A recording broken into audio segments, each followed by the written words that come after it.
우리에게 잘 알려진 호텔 가운데 힐튼 호텔이 있습니다. 이 호텔의 창업자 코랜드 힐튼의 이름을 따서 붙여진 호텔입니다.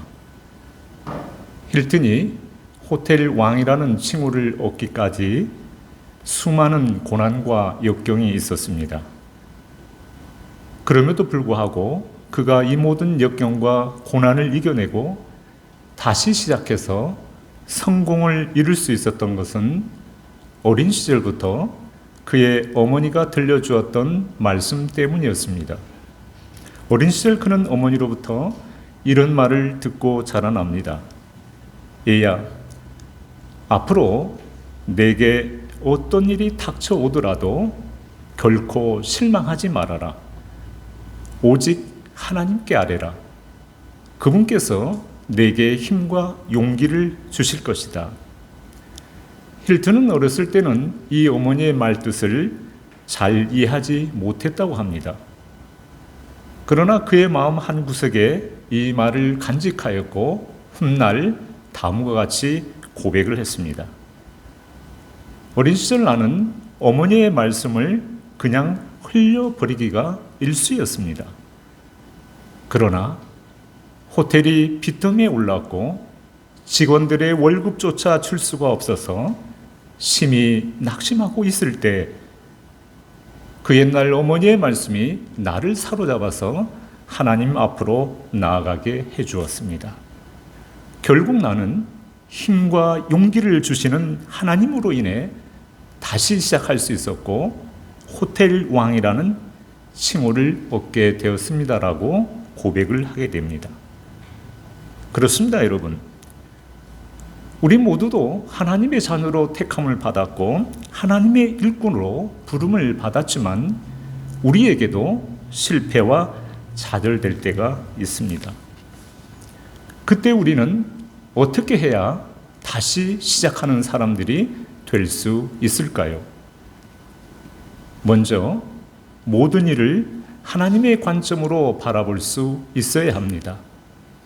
어떤 일이든 그 일을 평가하는 데 있어서 중요한 것은 관점의 차이입니다. 어떻게 바라보느냐에 따라 그 일의 가치와 평가가 달라지기 때문에 그렇습니다.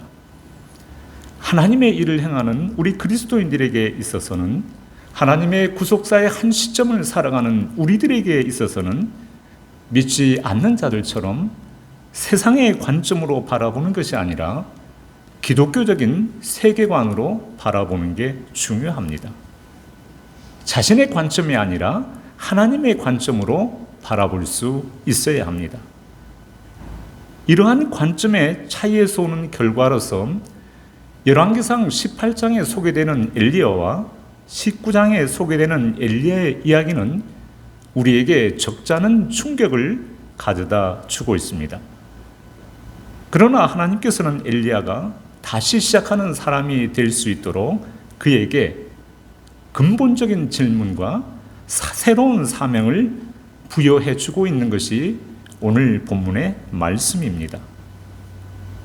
여러분, 엘리야는 어떤 사람입니까? 그는 북이스라엘의 최고의 선지자입니다.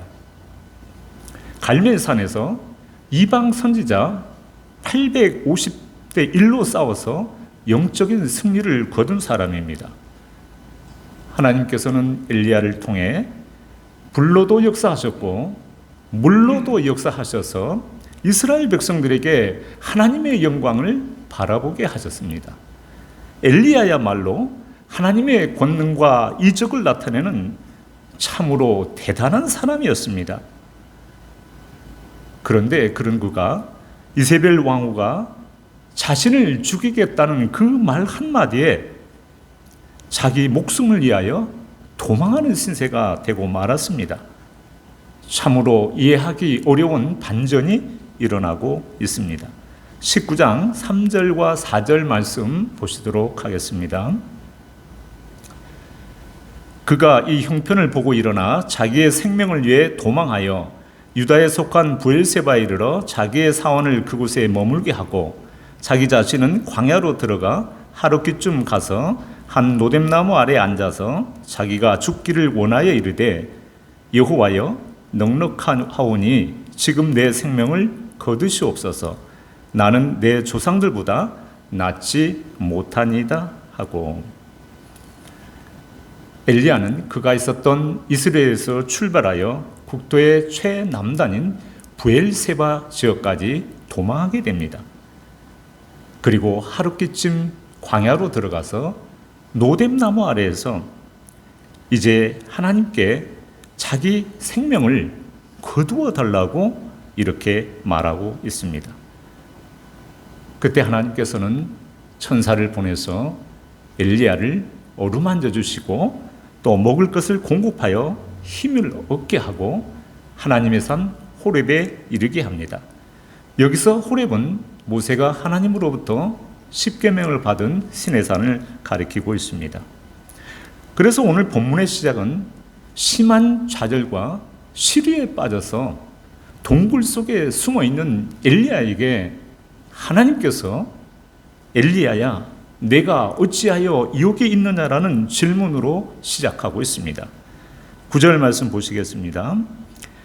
엘리야가 그곳 굴에 들어가 거기서 머물더니 여호와의 말씀이 그에게 임하여 이르시되 엘리야야 내가 어찌하여 여기 있느냐.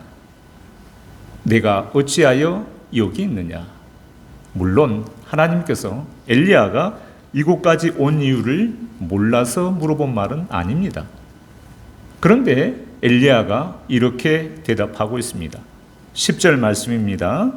그가 대답하되 내가 만군의 하나님 여호와께 열심히 유별하오니 이는 이스라엘 자손이 주의 언약을 버리고 주의 제단을 헐며 칼로 주의 선지자들을 죽였음이오며 오직 나만 남았거늘 그들이 내 생명을 찾아 빼앗으러 하나이다.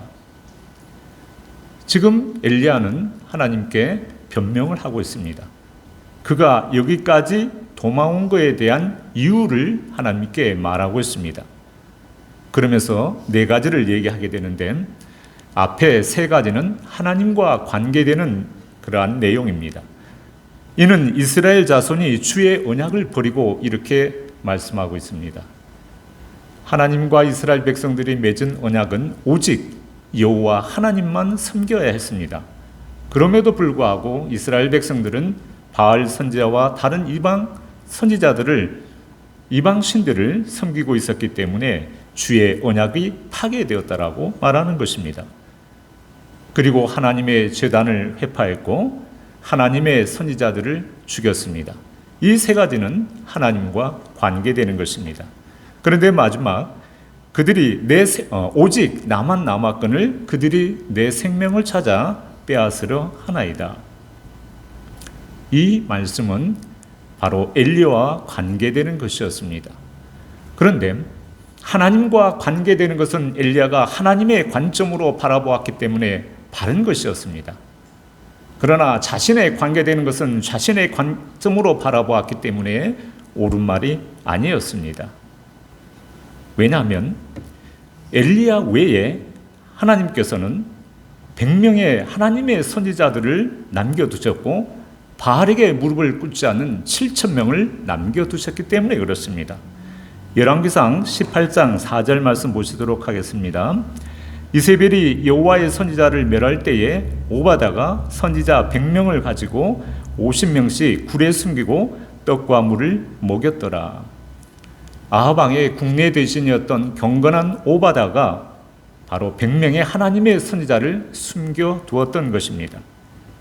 그리고 열왕기상 19장 18절 말씀대로 그러나 내가 이스라엘 가운데 7,000명을 남기리니 다 바알에게 무릎을 꿇지 아니하고 다 바알에게 입맞추지 아니한 자니라.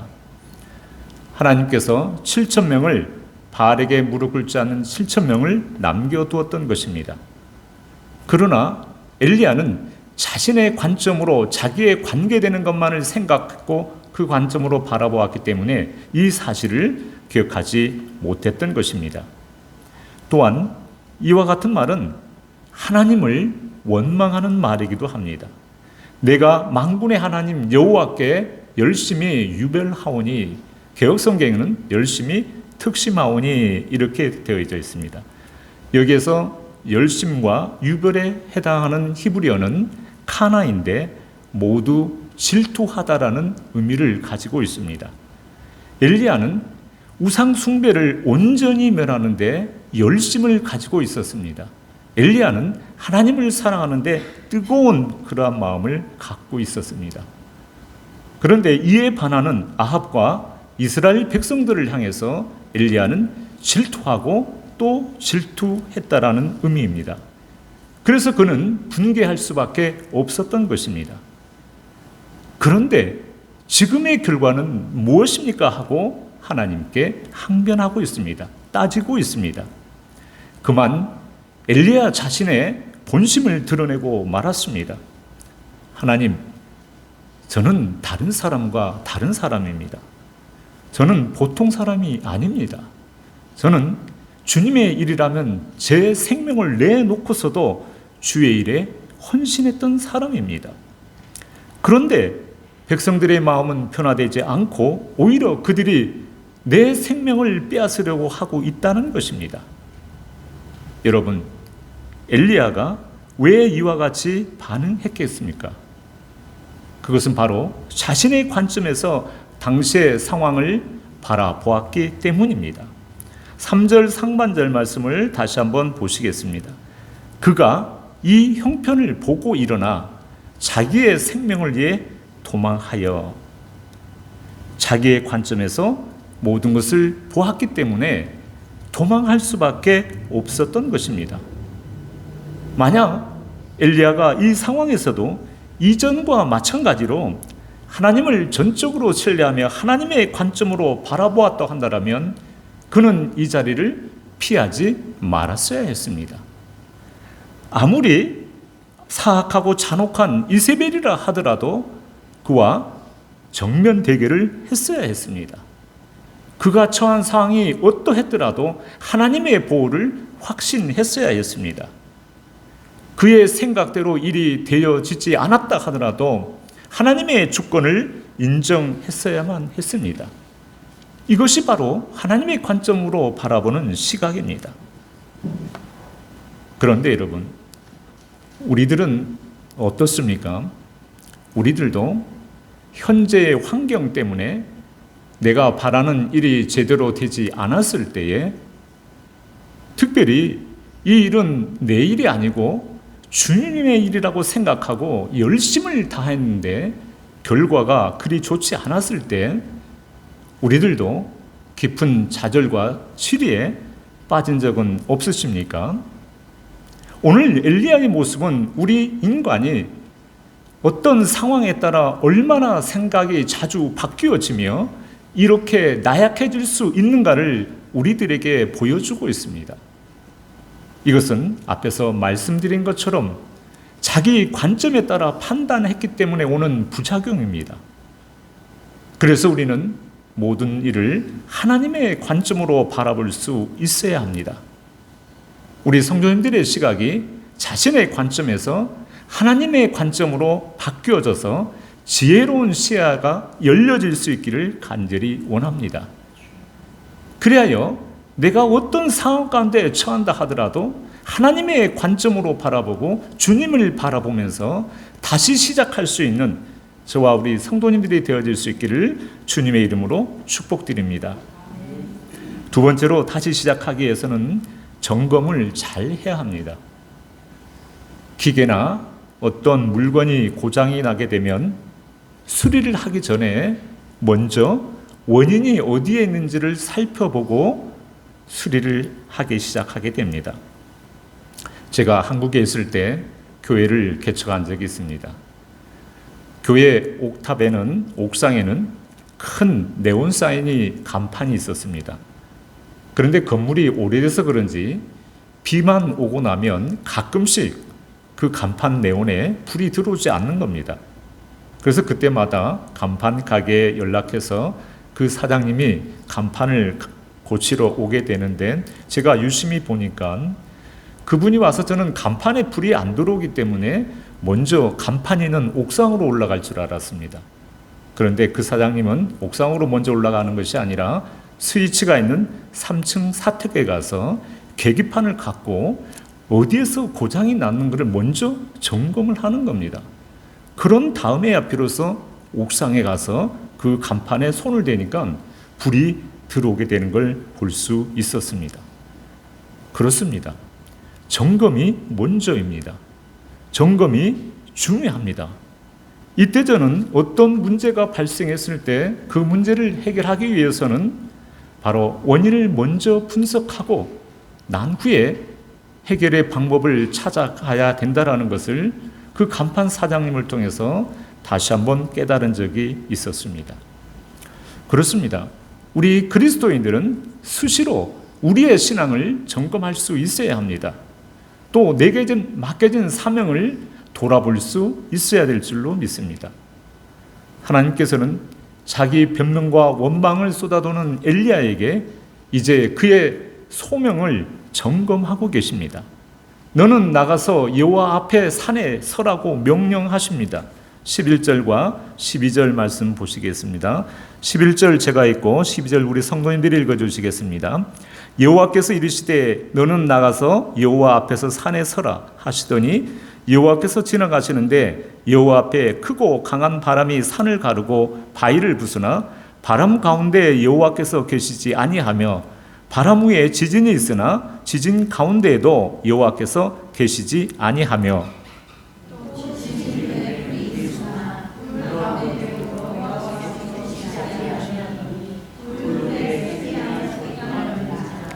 아멘. 여호와께서 크고 강한 바람을 일으켰지만 하나님께서는 그 가운데에 계시지 않았습니다. 바람 위에 지진과 불이 있었으나 역시 여호와께서는 그 가운데 계시지 않았습니다. 성경에서 바람과 지진과 불은 하나님의 임재의 상징입니다. 그럼에도 불구하고 이 가운데 하나님은 계시지 않았습니다. 그리고 이 모든 것이 다 지나간 후에 세미한 소리로 엘리야에게 들리게 하십니다.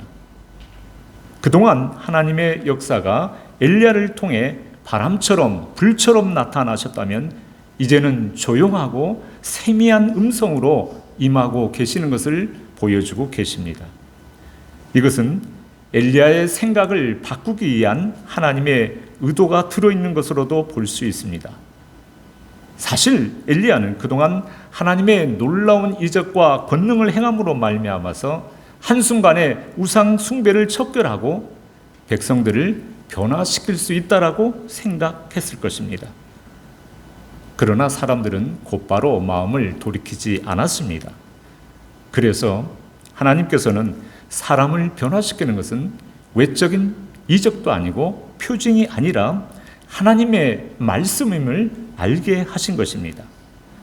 또한 하나님의 임재는 조용한 속삭임이라 하나님이 분명히 계실 것 같지 않은 고요한 침묵 속에서도 존재하신다는 것을 보여주고 계십니다.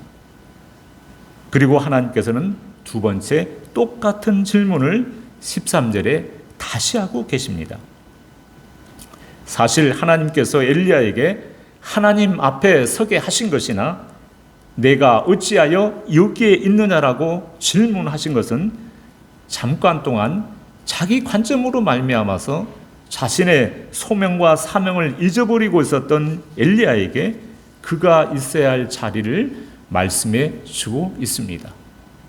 엘리야야, 내가 지금 있어야 할 자리는 이세벨의 영향력이 없는 바로 남유다가 아니라 너의 사명에 있는 북이스라엘에 있다라는 것을 말씀하고 계십니다. 또한 소명의식을 점검하고 계십니다. 엘리야야, 나는 너를 잘 안다. 내가 얼마나 열심히 일해왔던 것도 잘 알고 있다. 내 입장이 어려운 것도 알고 있다. 그러나 아직 너에게는 해야 될 사명이 있다. 이렇게 말씀하시면서 엘리야의 사명을 다시 한 번 더 돌아보고 하고 계신다는 사실입니다. 하나님께서 사랑하는 성도 여러분, 내가 어찌하여 여기에 있느냐라는 주님의 음성이 우리 모두에게도 들려질 수 있기를 원합니다. 혹 우리 성도님들 가운데서 지금까지 열심히 신앙의 경주를 해왔는데 믿음의 열매가 부족해서, 또한 나의 신앙이 부족해서 현재의 상황만 바라보고 엘리야처럼 깊은 시리와 좌절에 처해진 적은 없으신지 한번 되돌아볼 수 있기를 원합니다. 그것뿐만 아니라 주님의 나라를 위해서 엘리야처럼 열심히 특별하지는 않았지만, 유별하지는 않았지만 나름대로 주님의 일에 헌신해 왔는데 지금의 결과만 바라보고 엘리야처럼 마음이 상심해서 호렙산과 같은 굴 속에 숨어 있지는 않으십니까?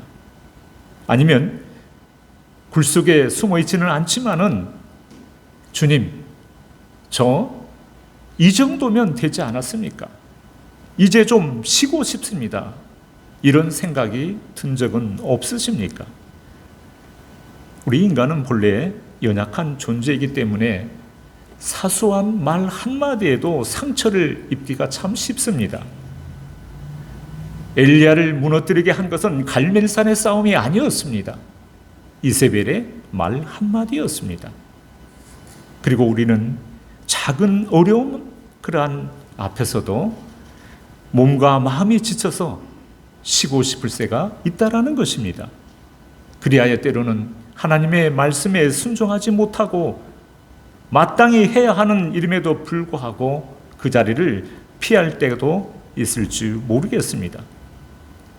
그러나 여러분, 하나님의 일꾼으로 부름을 받은 우리들은 오랫동안 엘리야처럼 굴 속에 숨지는 마시기 바랍니다. 지금 만약 엘리야처럼 굴 속에 숨어 있다고 한다면, 내가 어찌하여 여기 있느냐라는 주님의 음성이 들린다면 어서 빨리 그곳에서 나올 수 있기를 원합니다. 그리고 하나님 앞에 바로 서서 하나님께서 들려주시는 세미한 음성에 귀를 기울일 수 있기를 간절히 원합니다. 그런데 여러분, 내가 어찌하여 여기에 있느냐라는 하나님의 질문에 엘리야는 앞에 10절처럼 14절에 똑같이 대답을 하고 있습니다.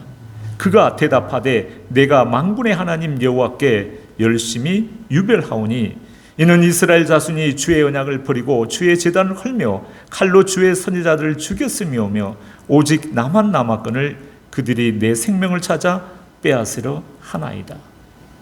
같은 대답입니다. 하나님의 입장에서는 얼마나 답답하셨겠습니까? 그러나 하나님께서는 포기하지 아니하십니다.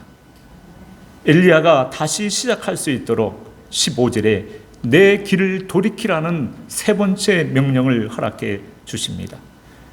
여기서 돌이킨다라는 것은 오던 길을 다시 돌아간다라는 것이 아니라 좌절과 실망의 자리를 딛고 일어나라는 하나님의 명령입니다. 이때 엘리야는 하나님의 음성을 듣고 새 힘을 얻습니다. 그리고 자리에서 벌떡 일어나 사명의 자리로 나아가게 됩니다. 그렇습니다, 여러분. 다시 시작하기 위해서는 사명의 회복이 되어야 합니다. 하나님께서는 사명을 회복한 엘리야에게 새로운 사명을 부여하십니다. 그 사명은, 엘리야의 관점은 갈멜산의 승리의 여세를 몰아서 한꺼번에 나라와 백성들을 바꿀 수 있다라고 생각했습니다. 그러나 하나님의 생각은 전혀 달랐습니다. 하나님의 뜻과 계획은 다른 것이었습니다. 그 하나님께서 엘리야에게 주신 세 가지의 미션은 15절과 16절에 기록이 되어 있습니다. 15절 말씀 보시겠습니다. 여호와께서 그에게 이르시되 너는 내 길을 돌이켜 광야를 통하여 다메섹에 가서 이르거든 하사엘에게 기름을 부어 아람의 왕이 되게 하고, 16절 함께 읽겠습니다. 시작. 너는 또 님시의 아들 예후에게 기름을 부어 이스라엘의 왕이 되게 하고, 또 아벨 무올라 사밧의 아들 엘리사에게 기름을 부어 너를 대신하여 선지자가 되게 하라. 아멘. 이 세 가지가 새로운 사명이었습니다. 첫 번째, 하사에게 기름을 부어 아람의 왕이 되게 하라는 사명입니다. 아람 나라는 지금의 시리아입니다. 그런데 그 나라에 왕이 있는데 남의 나라에 가서 왕을 다시 세우라고 하고 있습니다. 두 번째도 북이스라엘도 왕이 살아있는데 예후라고 하는 장군에게 기름을 부어서 새로운 왕으로 삼으라고 명령하고 계십니다. 이 두 가지 다 얼마나 위험하고 얼마나 어려운 일입니까? 그리고 세 번째 사명은 엘리사에게 기름을 부어서 선지자가 되게 하라는 사명입니다. 엘리야는 이 사명을 받게 됩니다. 여러분, 이것이 심한 영적 침체 가운데 있다가 다시 시작하게 되는 엘리야에게 주시는 하나님의 사명입니다. 엘리야는 사명을 받고 바로 실천할 수 있는 것부터 실행에 옮기게 됩니다. 본문 바로 뒤에 나오는 19절 이하에서 밭을 갈고 있는 엘리사에게 바로 기름을 부어서 그를 선지자로 세웁니다. 그리고 나머지 두 가지 사명은 그의 후계자 엘리사에 의해서 열왕기하 8장과 열왕기하 9장에 이루어지게 됩니다. 하사엘과 예후가 각각 그 나라의 왕으로 세워지는 것을 볼 수가 있습니다. 여기서 우리는 하나님의 구속사는 어느 한 사람만이 아니라 대를 이어 이루어진다라는 사실도 깨닫게 됩니다. 성도 여러분, 하나님께서는 우리 모두를 하나님의 일꾼으로 불러주셨습니다. 그리고 우리 각자에게 맞는 사명을 허락해 주셨습니다. 그러기에 우리는 현재의 상황만 바라보고 마냥 주저앉아 있을 수만은 없는 것입니다. 우리 주님께서 말씀하신 세미한 소리를 우리 모두는 들을 수 있기를 원합니다. 내게 주신 사명을 찾고 회복할 수 있기를 간절히 원합니다. 사랑하는 성도 여러분, 곧 구정이 다가옵니다. 어린 시절 우리는 신정에 세웠던 계획이 무산되게 되면 구정을 기점으로 다시 시작했던 기억이 있습니다. 위대한 선지자 엘리야의 인생도 그러했습니다. 갈멜산의 대승 이후 그는 무너졌고 도망쳤습니다. 자신의 사명까지 내려놓고 싶어 했습니다. 그러나 하나님은 포기하지 않으셨습니다. 어제는 용사했는데 하루아침에 패배자가 된 엘리야를 어루만져 주시고 먹이시고 새 힘을 얻게 하여 다시 시작하는 사람이 되게 하셨습니다. 그렇습니다. 하나님께서는 무너진 사람을 버리지 아니하시고 다시 시작하는 사람으로 세우시는 분이십니다. 엘리야를 다시 시작하게 하신 하나님, 힐튼을 다시 시작하게 하신 하나님, 그 하나님이 오늘 우리 모두도 다시 부르고 계십니다. 그러기에 우리는 그 부르심에 응답해야 합니다. 비록 아직도 연약하고 부족한 점이 많지만 우리의 관점을 하나님의 관점으로 바라보며 나 자신을 수시로 점검할 수 있어야 될 줄로 믿습니다. 그리고 내게 맡겨진 사명을 잘 감당하기 위해서 주님을 바라보면서 다시 시작할 수 있는 저와 우리 성도님들이 되어줄 수 있기를 주님의 이름으로 축복드리겠습니다. 기도드리겠습니다. 주님, 저희들의